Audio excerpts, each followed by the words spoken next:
being involved in the activities. I want to thank Temple Baptist Church and pastor and all the staff that's been involved in making this youth activity possible.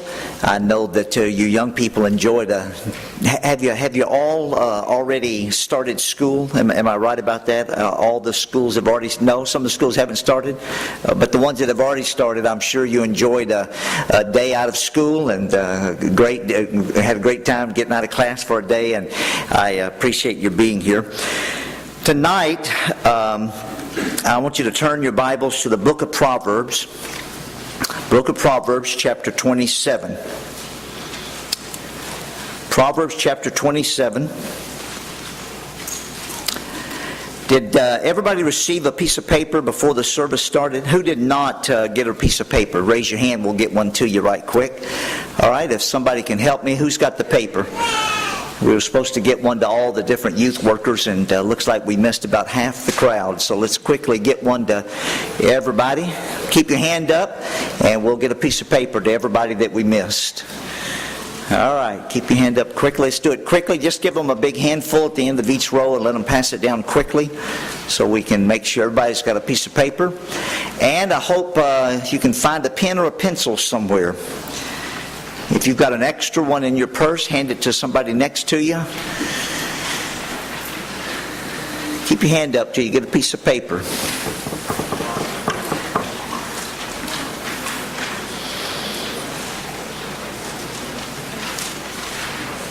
Just give them a handful at the end of each row and let them pass it down, and then we'll pick up the extra ones at the end of the row. All right, now raise your hand if you do not have a piece of paper yet. Keep your hand up until you get one. There's one in the back. One girl in the very back. Keep your hand up till you get one. There you go. Now let's see if we have enough pens or pencils. I'm not sure we will. We were supposed to do this ahead of time. Who does not have a pen or pencil? Raise your hand. All right, we got a problem, don't we? Okay. Who has an extra one? If you're near somebody that's got their hand up and you've got an extra one, hand it to them right quick. All right, Brother Johnny's going to go get some right quick. I can tell he's headed that direction. If you have some extra ones laying around somewhere, I'll buy them from you right quick on credit. You can. There you go. Good. Now raise your hand again if you don't have a pen or pencil. They're coming with some. Great, great, great. All right. Here we come with a bunch of them. All right. Now we're in business. There we go. Keep your hand up. We'll get you a pen or a pencil. The pastor's loving the fact that we're passing out all of his visitors' pencils, visitors' pens. Okay. Keep your hand up till they get one to you. Hurry, hurry, hurry. If you've passed out all the ones you had, grab some more and help us. Okay, raise your hand one more time if you need one.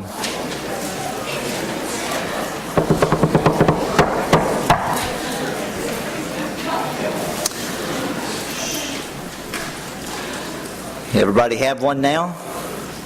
Oh, a couple more. Keep your hand up. We're coming. Quickly, quickly. Who else needs one? This section over here, anybody need one? All right, this section in the middle here, everybody have one? How about this section? Okay, we're all covered. Thank you, men. I appreciate it. And you send me a bill for those pens later. I don't know what I'll do with it, but you can send it to me. All right, look at me for a minute. We're going to do something totally different tonight. We're going to go a totally different direction than you would usually do for a youth rally or a youth activity or a youth conference. I don't know what you called this, youth meeting. Tonight, what I'm going to give you, if you will use it, it will transform your life. It'll transform your home. You within 2 or 3 weeks will be amazed at how much better you feel about your relationship in your home. And I know some of you already have a good relationship at home. But even a good relationship, we can take what I'm going to give you tonight and transform it into a much greater situation.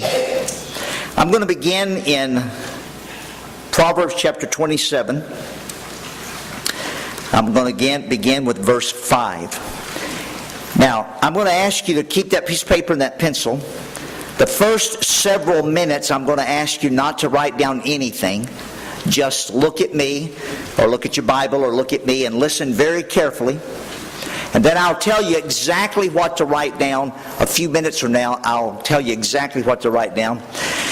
And I'm aware that some of you have already heard something very similar to what I'm going to give you tonight, but I believe in this so strongly that I want every young person to hear this and to know it. Even if it means that some have heard it before, I believe it would help you to just hear it again and review again. So I'm going to begin in Proverbs chapter 27 and verse 5. Open rebuke is better than secret love. Notice those words, open rebuke is better than secret love. In no way whatsoever is that verse commending or recommending open rebuke. That verse is in no way advising you as a teenager. Much of Proverbs is written to young people. But that verse is in no way whatsoever advising you to start rebuking people. You know, I don't think very many of you, I certainly hope, I don't think very many of you would go home tonight and just openly rebuke your parents. Rebuke means to scold. It means to correct them. It means to silence them. It means to stop what they're doing. It means to calm down whatever action they're involved in and tell them they're going in the wrong direction and tell them to do something different instead. Open rebuke is better than secret love. So it almost sounds like it's saying, instead of secretly loving your parents, or secretly loving your siblings, your brothers and sisters, or secretly loving your youth pastor, or secretly loving your pastor, maybe it's better to just tell them how you feel. Just get it off your chest. Just tell them, oh, why don't you shut up? Look, I'm tired of hearing that. Why don't you go sit down and calm down? Why don't you chill out? You know, I've heard that all I want to hear it. I've heard that before. I'm bored with it. Don't tell me that again. It almost sounds like it's saying you're better off doing that than secretly loving your parents. But what it's really saying is this. As much as it would be wrong to openly rebuke your parents, as much as it would be wrong to openly scold your parents, as much as it would be wrong to go home tonight and when your parents say, did you have a good time today? Say, it's none of your business. Did you enjoy the go-karts? I don't have time to talk to you. You bore me. And I understand that there may be a couple of young people in the room tonight that you talk to your parents like that once in a while. But this verse is telling us, as wrong as it is for you to talk to your parents that way, for you to talk to your parents that way would be better than loving them secretly and not expressing that love. That's right. It's not saying that rebuking them is okay, rebuking them is good. It's saying as bad as rebuking them would be, it's even worse to love them but not to express that love. It's describing the worthlessness of love that is not expressed. My former pastor, Dr. Jack Hiles, used to say, love not expressed is not love at all. You see, the expressing of the love is the love. Yeah. It's not the feeling of the love that is the love. If I feel like I love you, but I don't tell you, it does you absolutely no good. Now, it might do me some good. I might feel better when I feel like I love you. But that's a selfish motive that I have to feel better about loving you if I don't put some effort into it, if I don't use some method to get my love. Okay, today this youth conference was put on because Pastor Crane and Pastor Johnny Crane and the other staff here at the church, this conference was put on today because they love teenagers. And they expressed their love to you today by having this youth conference. Your pastor expressed his love to you today by allowing you to come to this youth conference. Your school principal expressed his love to you today by allowing you to come to this conference. Your school teachers expressed their love to you today by by letting you come to this youth conference today. You know, your youth pastor expresses his love to you over and over and over and over.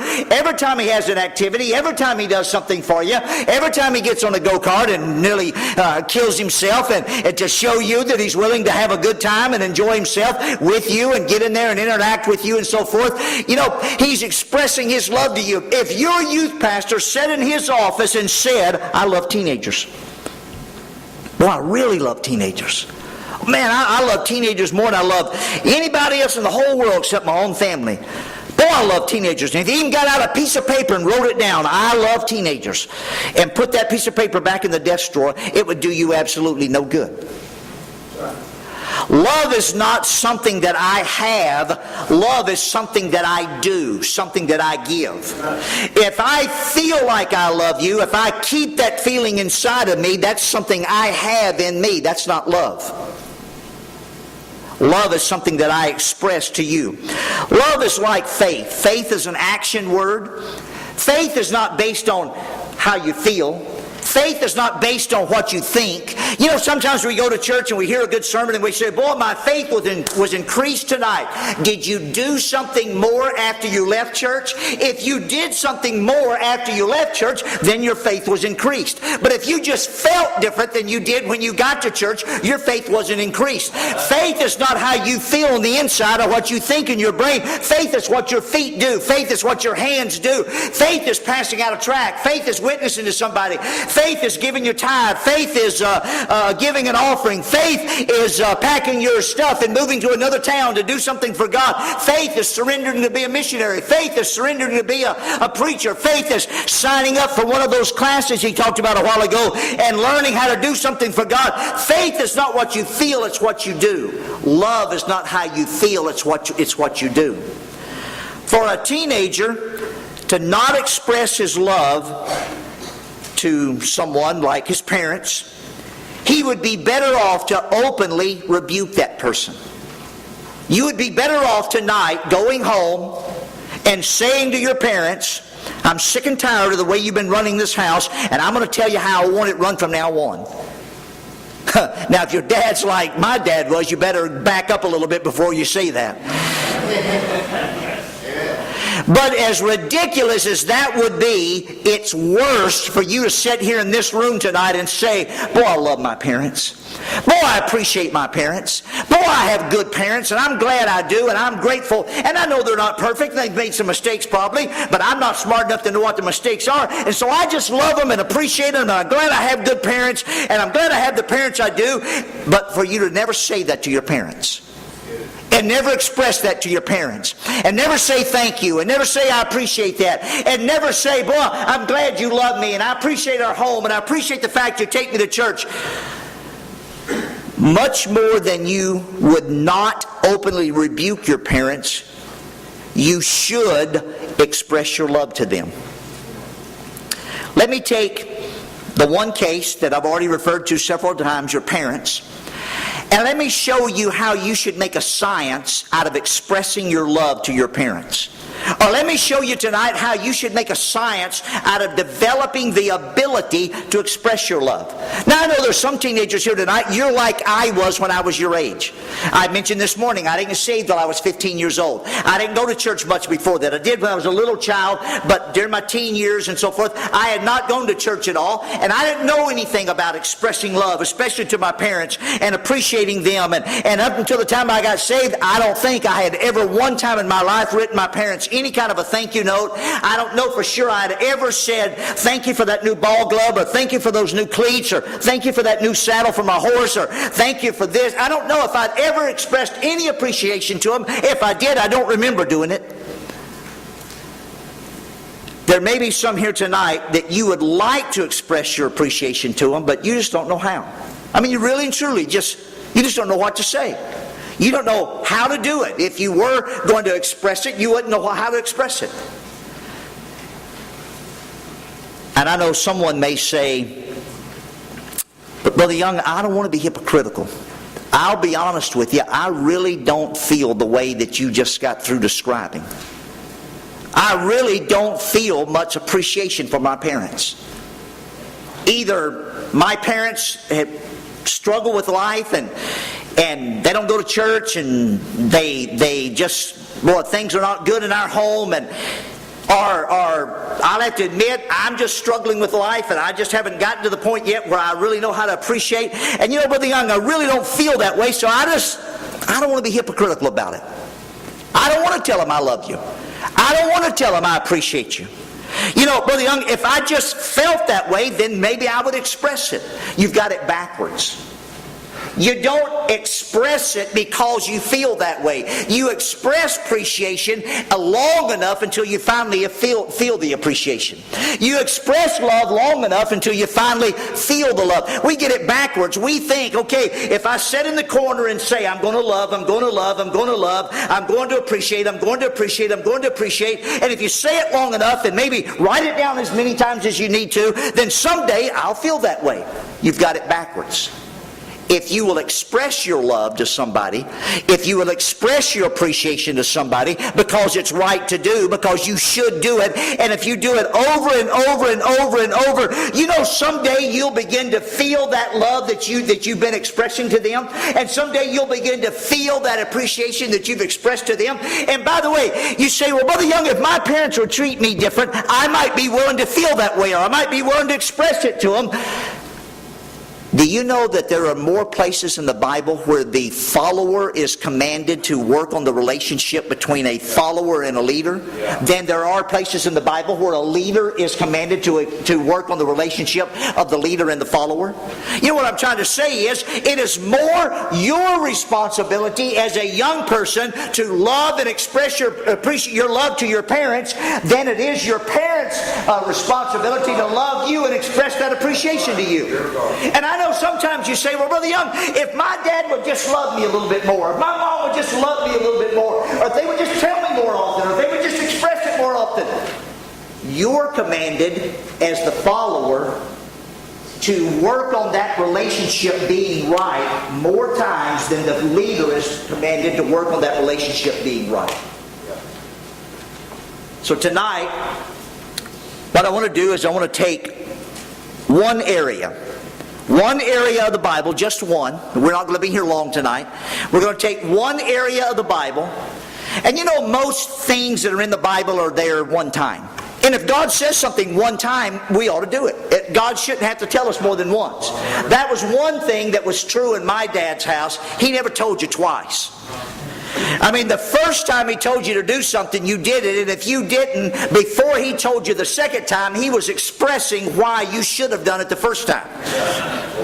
I mean, in no uncertain terms. I don't ever remember my dad saying, son, I've already told you once to do that. He was demonstrating why I should have done it the first time by the time it got to that point. But sometimes you find a few things in the Bible twice. There's a very few things that are in the Bible as many as 3 times. God tells us the same thing. There's about a half a dozen things in the Bible, maybe that many, I'm not sure that many, that are there 4 times in the Gospels. The Gospels sometimes tell the same thing 4 times in a row. But there's one thing in the Bible that I know of. There may be others, but there's only one that I know of that's in the Bible 8 times. You know, if God tells us something 8 times, I'm beginning to get the impression that He really wants us to do it. Let me read for you. I won't have you turn to all these different places. But in Exodus chapter 20, verse 12, it says, honor thy father and thy mother. In Deuteronomy chapter 5, you can write down these references if you want to. In Deuteronomy chapter 5, verse 16, it says, honor thy father and thy mother. In, let's see, Matthew chapter 5, and let me find it right quick. Just give me a second here. I misplaced it. Let me find my notes. Matthew chapter 15. There we go. That's what I did wrong. Matthew chapter 15 and verse 4. For God commanded, saying, honor thy father and thy mother. In Matthew chapter 19, verse 19, honor thy father and thy mother. In Mark chapter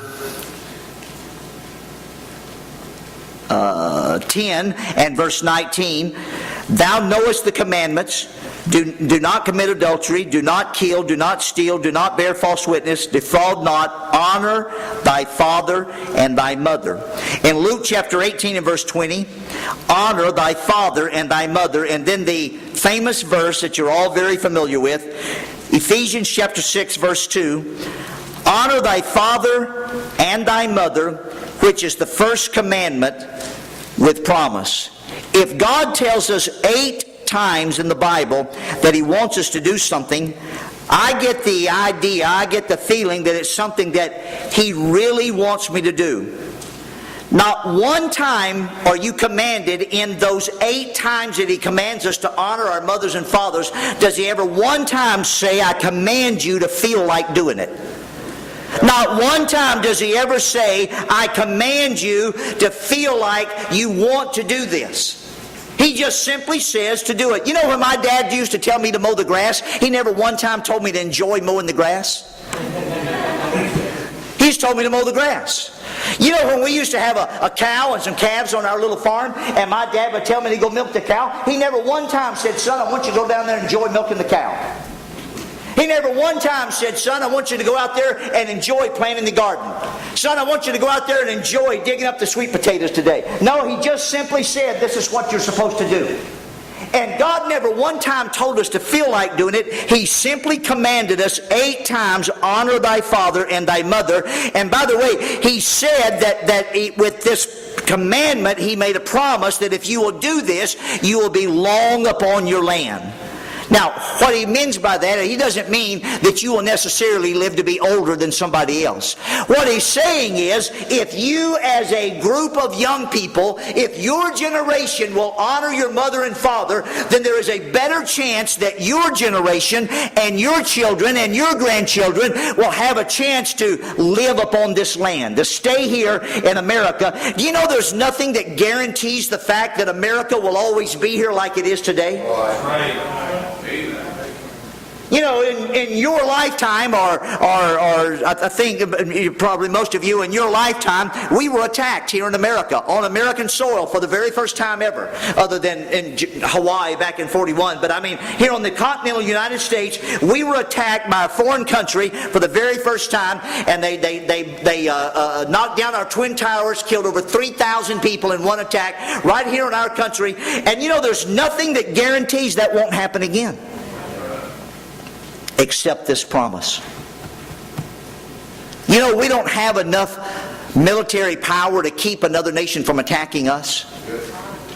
Now, unless God intervenes and decides to do something different, we do have enough military power, in my opinion, to conquer any other nation on the earth that they were to attack us. We could eventually destroy them unless God intervened and caused it to happen otherwise. But there's nothing that would prevent them from coming and attacking us again.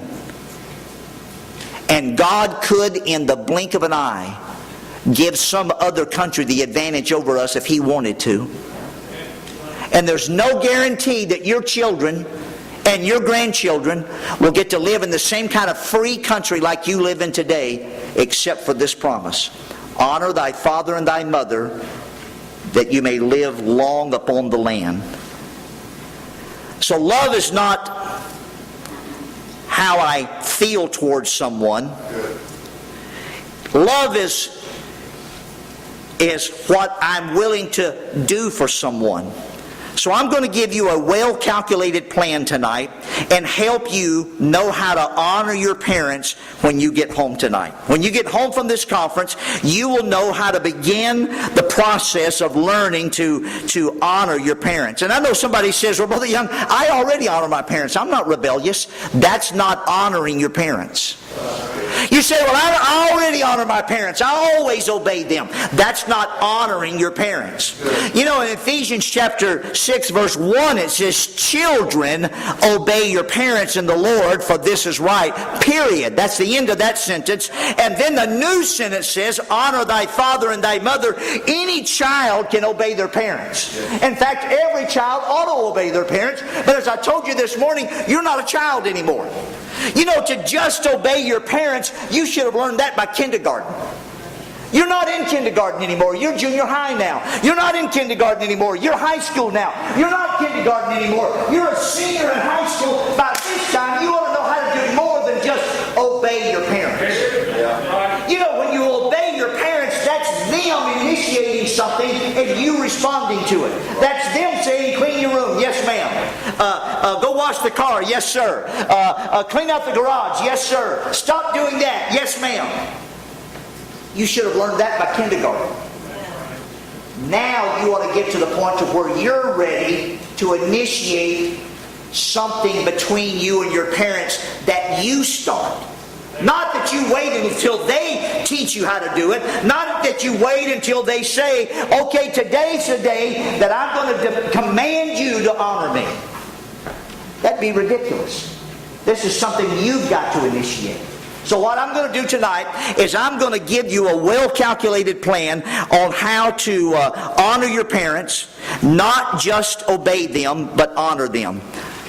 Number one, and here's what I want you to write down. I'm going to have you write down about probably 15 or 16, maybe 20 or 30 or 40 things.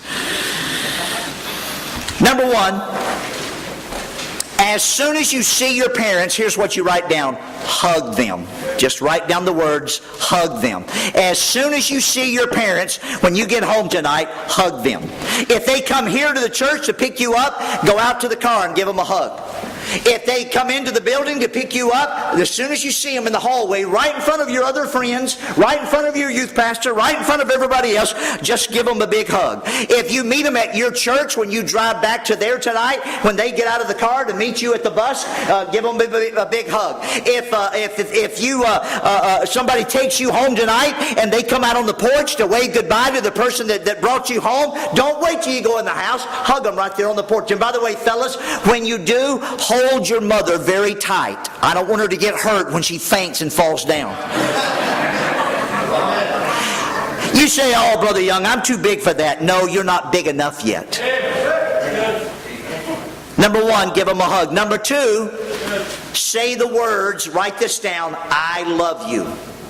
Say the words, I love you. You say, well, Brother Young, I wouldn't feel comfortable saying that. We do a lot of things we don't feel comfortable doing. Hey, your youth pastor didn't feel comfortable folding his legs up and getting them in that little go-kart this afternoon. And he didn't feel comfortable riding around out there on the go-kart track knowing you were going to try to run into him and knock him off the track. He didn't feel comfortable knowing that some other youth pastor was going to try to prove that he could do better than your youth pastor could. But they did it because they love you. When you get home tonight, hug your mom or dad or both of them and say the words, I love you, and look them in the eyes when you say it. Good. And hug them while you say it. You say, but Brother Young, what if I don't feel like I love them? Well, first of all, you can get right with God before you leave tonight. And by the way, you cannot be right with God and wrong with your parents. You say, but Brother Young, you don't understand. I didn't come to the same kind of home some of these kids do, and my parents aren't like some of these parents. You can be right with your parents regardless of how your parents treat you. Amen. You can have the right attitude. You can have the right spirit. I'm not saying you'll have the same relationship somebody else will have yet, but you can get there. Yeah. I'm going to say something that I don't know for sure I should say or not, but I'm going to say that part of the relationship that my parents and I have now is based on the fact that when I got saved, God began to teach me how to treat them. Good. Good. Not to say that I didn't have good parents. Now, my parents weren't saved at the time. They weren't in church at the time. But they were good parents. They loved me. They worked hard. They loved each other. We had a great home as far as an unchristian home can be.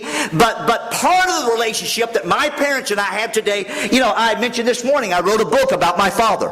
He was a hero in World War II, but nobody knew it. In fact, after I wrote the book about him, then some men in my dad's unit found out I had written the book, and those men ordered the book from me. One of the men in my dad's unit read the book, and he said, he wrote me a letter, and he said, I happen to remember your father. He said, I was the supply sergeant, and I happen to remember that your father won the Bronze Star in combat, and I noticed in the book you never mentioned the Bronze Star, and there's no picture of it in there with his other medals. And he said, I think if you'll contact the government, you'll find out your dad deserves a Bronze Star, and you might be able to get it for him and give it to him. And I did. I got that medal, and I gave it to my dad. And my dad was a hero, but he never told anybody about it, and nobody else knew he was a hero. But now everybody in the fundamental Baptist world knows Q.T. Young, Theo Young, Ray Young's dad is a World War II hero. And not two people on the face of this earth knew it before I wrote that book about him.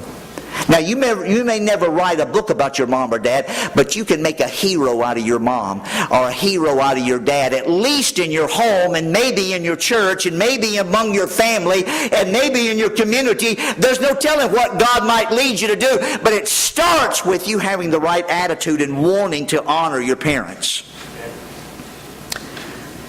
Well, if I loved them, I would say it. No, if you'll say it, you'll begin to love them. That's good. Yep. If you'll say it often enough, you'll begin to feel your heart will begin to feel what your mouth's been saying. Good. Number 3. Number 1, I said, as soon as you get home, hug them. Number 2, say I love you. Number 3, introduce them to your friends. Introduce your parents to your friend. Introduce them to your youth pastor. Introduce them to your pastor. Introduce them to your Sunday school teacher. Introduce them to the other teenagers in the youth group. Introduce your parents to your friends. Don't be ashamed of your parents. You ought to be proud of your parents. I don't care what they look like. I don't care how tall they are, how short they are, how skinny they are, how otherwise they are. It doesn't matter. I don't care if your dad's the most handsome guy in the whole world or if he's something else, Well, whatever. You should be proud of your parents and introduce them to your friends. Number 4. Hold your mom or dad's hand or arm when you walk with them in public. When you're walking through the mall with your mom, girls, hold her arm. Girls, when you're walking through the mall with your dad, hold his hand. When you're walking down the hallway at church, hold his hand. When I was a young married man, and which was many years ago, and I had daughters, and my oldest daughter and my 2 oldest daughters are both tall. They're both taller than I am, which is not saying a lot, but they are both taller than me. And when my oldest daughter first got about my height, when she was little, I always held her hand. Everywhere we went, every time we crossed the street, I held her hand. Every time we walked outside, I held her hand. Every time we went through a crowded building, I held her hand. Every time we got out somewhere after dark, I held her hand. Every time we went for a walk around the block, I held her hand. It was just a natural thing. She was a little girl. She needed my protection. I held her hand. But when she got as tall as I was, I began to feel a little uncomfortable holding her hand. It was like there was this other woman in my house. I held my wife's hand. I know it didn't seem natural to hold this other woman's hand. And so without realizing it, I began to not hold her hand as often as I did. And then apparently, I wasn't doing it at all without realizing it. My wife, let's turn our cell phones off, please. My wife, very appropriately, very privately, very kindly came to me one day and said, would you mind if I tried to explain something to you about girls that you probably don't know because you didn't have any sisters and this is the first time you've had a daughter this age? And I said, sure, if it's something I need help with, help me. And she explained to me the fact that as my daughter got to be about this age that she was now, But she needed my affection more than ever before. And she needed that physical contact, that appropriate physical contact, that holding of her hand. And she said, I believe if you'll go back and hold your daughter's hand again like you used to, you'll find that your daughter will appreciate it and it'll make your daughter feel more confident. And so I did. I began to hold her hand. When she turned 16, we had a party for her, with a sweet 16 birthday party. And I wrote out a little thing to give to her and had it written out fancy like and put it in a nice gold frame, and I gave it to her. And it was called Daddy's 16 Memories. Number 1, the way you would laugh with your mouth wide open as a baby. Number 2, your little fingers sticking out from under the curtain in the apartment when you were supposed to be asleep. Number 3, the way you sloshed the milk in your high chair tray all over the wall every time you finished your meal. Number 4, the package of bologna and jug of pop that you left, that you would leave on the floor in the hallway in the ray of light coming from the street lamp when you finished sneaking your snack in the middle of the night. Number 5, the night you told your mom, don't ask me if we went to Burger King. I'm not supposed to tell you we ate a hamburger. Number 6, the day you scared the old man at the White Hen Pantry when you eased up under his chin and yelled, hey! Scared you, huh? Number 7, all the times you and I worked on your Victor Drill pages together. Number 8, the day I carried you in my arms from Uncle Larry's pond when you cut your foot. Number 9, all the days you went to school even though you were sick because you wanted to have perfect attendance one year. Number 10, the 2-day fishing trip that you and I took together when you were 10 years old. Number 11, all the times that you threw a blanket over Mom's head from the balcony in the cabin in Michigan. Number 12, when you cried because your undefeated team lost a championship game at the soccer tournament. She was a cheerleader for the soccer team. Number 13, all the many hours you and I worked on memorizing Philippians and preparing you to say chapter 1 in pastor school. Number 14, every ooh, ah, wow, daddy, I want to see during our 16 annual trips to the zoo. Number 15, your 3 summers of getting up early and coming home dirty with perfect attendance in the cornfields.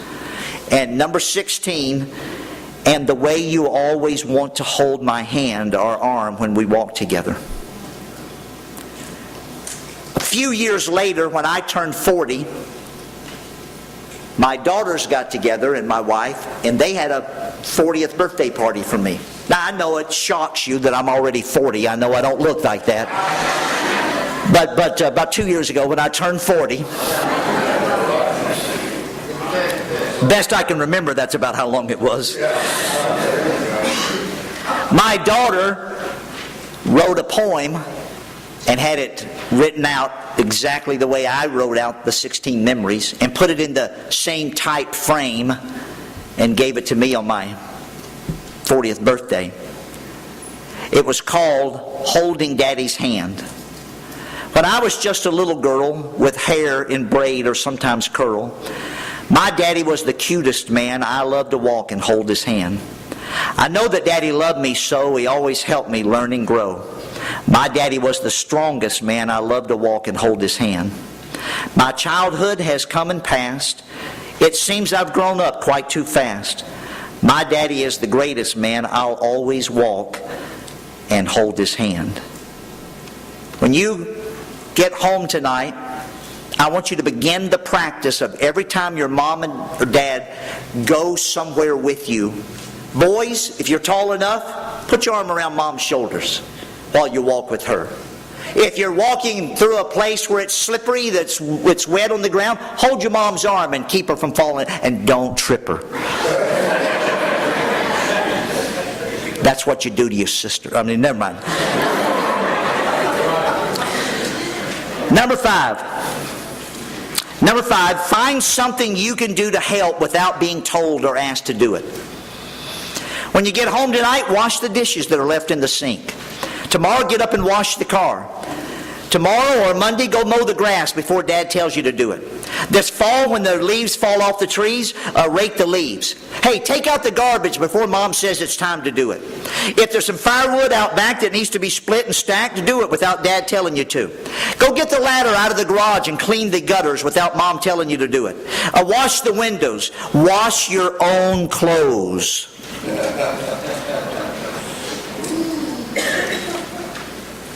You say, well, Mom does that. She's got plenty of time. All she does is work 2 jobs to pay your school bill. All she does is clean your house. All she does is buy the groceries. All she does is prepare 3 meals a day, 7 days a week. All she does is take care of your dad and your other brothers and sisters. She's got plenty of time, because you'll be tired tonight when you get home because you played all day. Go ahead. Find something you can do at your house to help your parents before they even ask you to. The next number. After you do something that you know to do, before you're asked to do it, the next number, then ask them if there's something else you can do that you didn't think of, that you didn't see, that you didn't notice on your own. Go home tonight and wash the dishes, dry them and put them away, and then say, Mom, is there anything else you need me to do? Get up tomorrow morning and get the lawnmower out and mow the grass, and when you're finished, then go say, Dad, I just finished mowing the grass. Is there anything else you need me to do? Next number, ask your parents if you can go to work with them. Whatever kind of work your mom or dad does, ask them one day, hey, could I go to work with you one day? Could I come to where you work and spend a few hours there? And you know what they would love for you to do? They would love for you to just watch them do their work and act like you think there's something special because they're able to do it.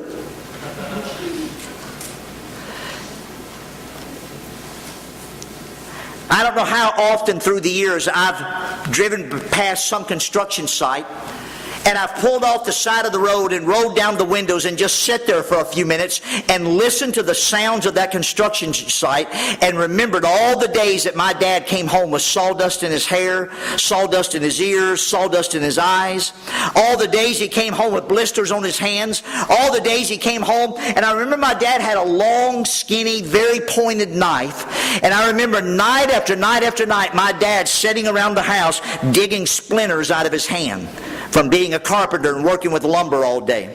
I remember the nights that he came home with a thumbnail or a fingernail that was solid black because he accidentally hit it with a hammer that day, or pinched it in between a couple of boards, or some big metal beam of some kind they were putting in place fell at the wrong time and smashed his finger. And I remember my dad taking his pocket knife and drilling a hole in the top of his thumbnail to let the pressure out, to let that blood come out, because it was hurting so bad that it actually felt better to drill a hole in it and let the pressure come off.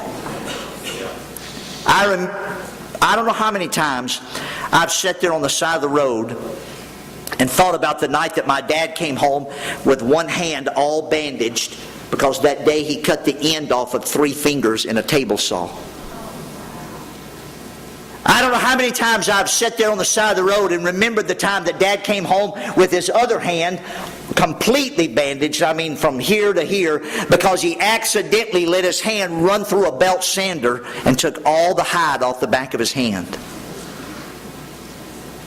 Or the day that my mom and I were at the dentist office, and Dad was at work, and we're sitting there in the dentist office, and they were waiting for to call my mom back, and I was sitting next to her. And all of a sudden the door opened up, and when the door opened up there at the dentist office, a man walked through the door, and he had a handkerchief wadded up in his hand like this, and he had it stuck in his mouth, and there was blood running out the handkerchief and down his arm. And I remember looking up thinking, ugh, and then I noticed that's my dad.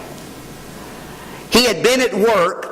They were putting the sign in place for a restaurant, and the crane that came out to pick it up and put it in place, they miscalculated, and it lacked about a ½ inch being able to pick it up high enough to get it over top of the bolts to set it down on top of the post out there that they were going to put it on. And so Dad got up on a ladder, and he took a big crescent wrench, and he stuck it under the edge of that big restaurant sign, and he was going to pry it up that extra ½ inch, and the handle in the crescent wrench broke. and hit him in the mouth and knocked out 5 teeth. He came to the dentist office. They operated and got those 5 broken teeth out of his gums. They sewed his gums shut. They washed his face. He got in his truck and went back to work. Finished working for the day, just like he did the day he cut his 3 fingers off in the table saw. Just like he did the day he took all the hide off the back of his hand in the belt sander. And after he finished the day's work, then he came home that night. Some of the sweetest music in the world to me is the squeal of a skill saw, the thumping of a hammer, and the whining of a cement truck. Because I remember being at work with my dad over and over and over and hearing those noises. To me, that's sweet music. Why don't you someday ask your parents if you can go to work with them and watch what they do, and then next number, brag on how good they do it. Brag on how good they do it. On the way home that afternoon, say, Dad, it looked like to me you loaded more boxes than any other man on the job today. Hey, Mom, it looked like to me that you did more of whatever they were doing than anybody else on that job did today. And then next number, brag on your mom's cooking. Brag on your mom's cooking. Every time she cooks something to you, tell her, say, Mom, you warm up better corn dogs than anybody else in town. Whatever it is Mom puts on the table, tell her how much you like it. Tell her how good it is. Next thing, thank your mom for every single meal you eat. Every meal, every time, not once in a while, not when you happen to think of it. Every single meal that you eat, thank your mom for it. Every single time. My wife and I have been married 37 years. Every single time I've taken her out to eat, without fail, every time, by the time we get back to the car, she tells me, thank you for that meal. Every time she has. Both times I took her out in the last 37 years, she said thank you. Tell your mom, next number, tell your mom her hair looks nice. Tell your mom, Mom, I like this color a lot better than the last 3.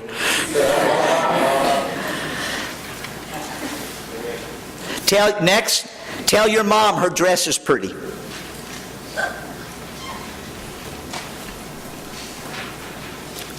Next number. When you get to the point where you can afford it, someday, fellas, buy your mom a dress. That ought to be one of your first goals in life, is I'm going to save enough money, and one of these days I'm going to buy my mom a dress. One of these days I'm going to take my mom down to Goodwill and let her pick out any dress she wants. Now you go to the store with your mom and watch her pick out a dress someday, and then someday figure out a way to get back down there to that store without her with you, and go through some of the racks and figure out some of the prices and say, okay, in this area the dresses usually cost about this much, and you start saving your money. It might take you 2 years. Some of you guys that are only 10 or 11, 12 years of age, it might take you 2 or 3 or 4 years to save that much money. Some of you fellas that have a job right now, in a week or two's time, you could do it if you didn't spend the money you've been spending on all the stuff you've been buying. And by the way, you ought to buy your mom a dress before you buy your girlfriend a watch. Now, I know none of you girls will say amen to that, but next number, girls, tell your daddy he's handsome. You say, Brother Ray, you ought to see my dad. Yeah, well, you ought to see him when he's laying on his back on the ground underneath that truck changing the oil with grease dripping in his face.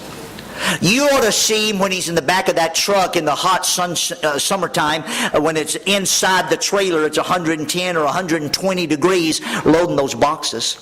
You ought to see him when he's out there fighting traffic all day long driving that truck that he drives. Your dad looks pretty good when he comes home with that paycheck in his back pocket. So on a day when he doesn't have a paycheck in his back pocket, tell him, Dad, you sure look handsome when you come home in those work clothes. You look so manly in those work clothes. Or tell him, you know, Dad, when you put on those jeans and those cowboy boots you wear, I just think you look so sharp.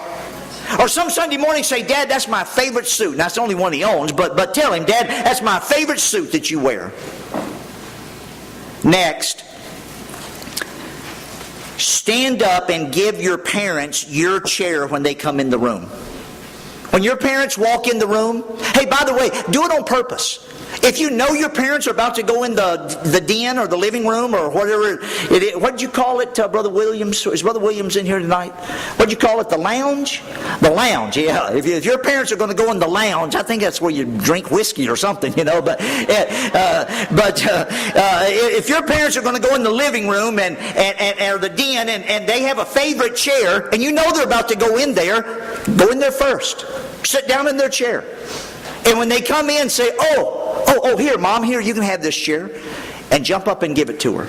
Give your mom or your dad the chair, a chair that they would prefer when they walk in the room. Next, ask your parents to take you somewhere they enjoy taking you.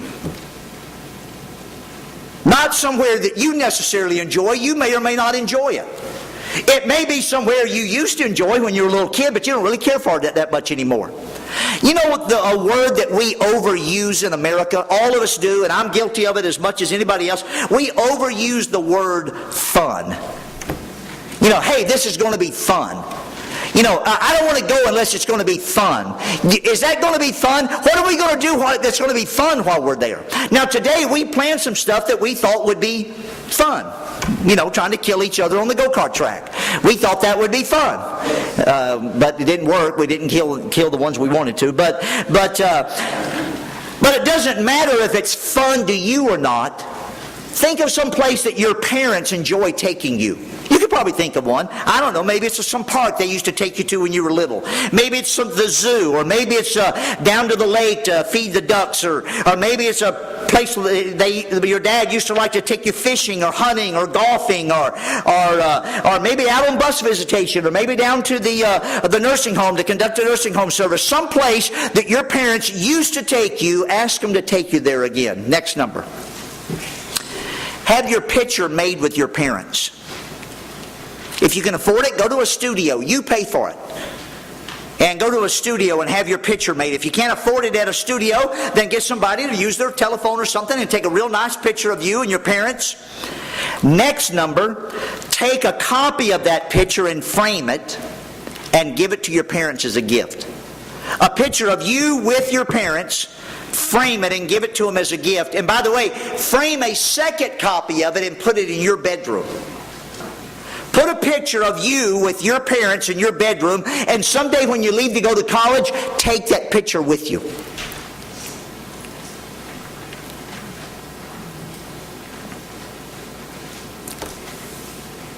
Next number, ask your parents to take you where they grew up or where they lived as a young couple.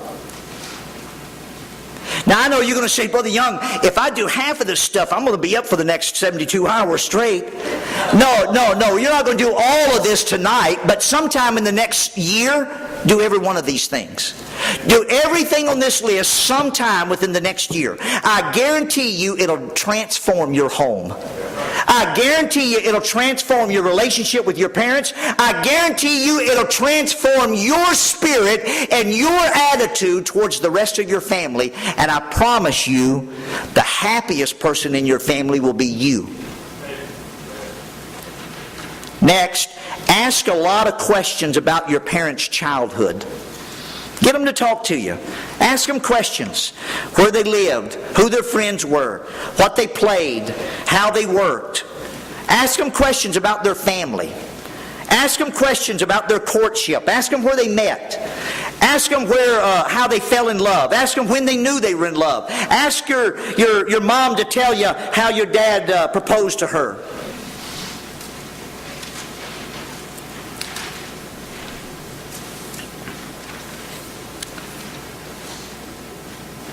Next number, we're almost done, just 2 or 3 more, or 5 or 6 more, or 7 or 8 more. I'll go through them quickly. Next number, don't correct your parents about anything. Good. Don't ever correct your parents about anything. Look, if your parents say they seen it, believe them. They really did seen it. Yeah. And I know some of you aren't laughing because you don't know what's wrong with that. If your parents say they ain't got none, believe them. They ain't got none. Don't correct their manners. Don't correct their doctrine. Don't correct their convictions. Yeah. Don't correct anything your parents do. Numbers 26. Invite them to church again, even if they've said no before. Now, I know I'm just talking to a small group of people here in the room, but I'm sure there's some folks here in the room today whose parents do not come to church on a regular basis. Invite them again. Sometime in the next few days, sometime in the very near future, invite them again. Even if they've said no many, many times before, even if they told you, absolutely, I'm not ever going, one more time, after you do several of these things, then ask them again. And by the way, if your parents ever ask you, why are you doing this?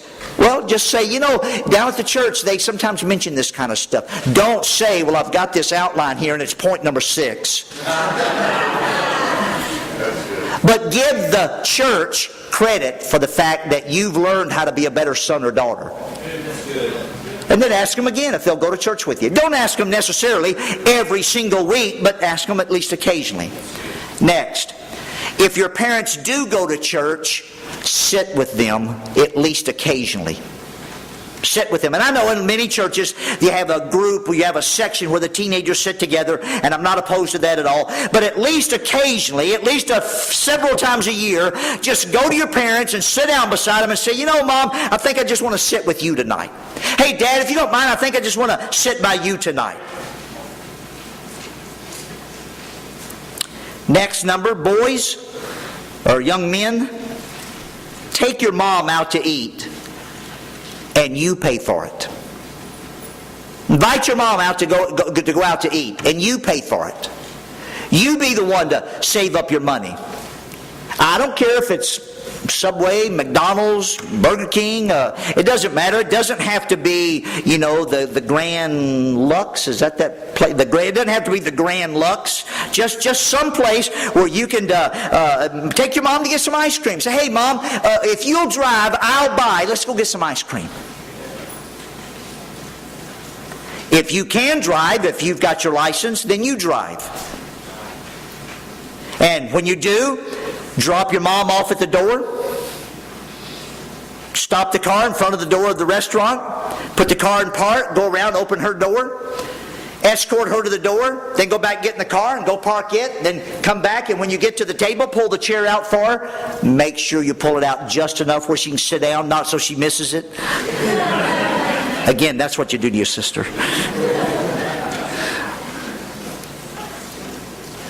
You order for your mom. You ask her what she wants, and when the waitress comes, you order it for your mom. And by the way, be polite to the waitress. That will please your mom as much as anything. Be polite to the waitress. You pay the bill and leave a nice tip. Girls, I don't know for sure if I should say this, but with fear and trepidation, girls, fix a meal for your family. Now, before you do, go to the store and buy some Pepto-Bismol. Have it on hand in case anybody needs it. But girls, go home and tell your mom, hey, Mom, if you'll show me how, I'll fix a meal. Mom, if you'll give me a couple of recipes, I'll fix the meal. And you fix the meal and clean up what you messed up while you were fixing the meal. And then after supper, do the dishes. Next number, all of you should help either set the table or do the dishes to some extent for every meal. Every single meal. You should never just be there in the house doing whatever you want to do, and when Mom gets the meal completely fixed and the table completely set, you come sit down and eat and get up and walk away. That should never happen. Never happen. You ought to in some way help prepare it, in some way help set the table, in some way help clean up afterwards, and occasionally you ought to do all the dishes when the meal's done. once every 10 years. Once every few weeks. You ought to completely clean up afterwards. Next number. Do something with your younger brother or sister that they enjoy. Do something with your younger brother or sister that they enjoy. One of the greatest things you could do to help your parents is to take your brother and sister off their hands for a few minutes. Find your brother or sister, your younger brother or sister, and find something that they enjoy doing, like going for a bike ride, or maybe having a picnic lunch in the backyard, or going fishing, or playing a game, or going shopping, or take them out to eat, or take them soul winning with you, or something. Do something with your younger brother or sister that the younger brother or sister would enjoy. And then the last thing is this. I really mean it. This is the last thing. The last thing is this. Once in a while, turn down an invitation to go do something else and tell your parents you'd rather stay home with them. Once in a while, find something that somebody has invited you to do that you probably would enjoy doing. But go to your mom or dad and say, if you don't mind, I think I'm just going to stay home tonight with you. I don't mean stay home and stay in your room while mom's in the living room. I mean, Mom, I'd like to play a game with you tonight. I'd like to go for a walk with you tonight. I'd like to put a puzzle together with you tonight. I'd like for me and you to sew something together. I'd like for me and you to bake something together. Hey, Dad, I'd like for me and you to go out and do something in the garage together, fix something, build something. Once in a while, turn down an invitation. And by the way, not only should you hug them as soon as you see them tonight, you ought to do it many times a week. Not only should you say, I love you tonight when you see them, you ought to do it many times a week. We need to make some decisions today. We need to make some decisions. Number one, I'm going to fall in love with my parents. And by fall in love with them, I don't mean feel like you like them more than you did when you got here. I mean fall in love with them. I mean do the things I taught you to do tonight to express your love to them. Amen. You need to decide tonight that you're going to aggressively honor your parents. I would suggest you even consider reading a book or something that might help you. And of course, I'm not trying to sell my book, but I'm just saying I've got a book here tonight that talks about honoring your parents. In fact, the first time I wrote the book, the name of it was Honor Thy Father, and then I rewrote it and added some things to it, and now I call it Honoring My Father's Quiet Courage. But in some way, at least take this list I've given you and make a spiritual decision. It is as spiritual for a young person to go home and do the things I taught you tonight as it is to come to the altar this morning and weep because you want the Spirit of God on your life. Yeah. It is as spiritual to go home and help your parents without being told to do it as it is to go soul winning. Yeah. Do you know that it is as spiritual to honor your mom and dad? In fact, I think, by just going by memory here, that we are commanded more times in the Bible to honor our parents than we are to go soul winning. Sure. It may be, and there are more times than the Bible specifically says to read the Bible. Now, I know I didn't preach a sermon. I know I didn't tell any tear-jerking stories. I know we didn't laugh very much. But I want every head bowed and every eye closed. And tonight,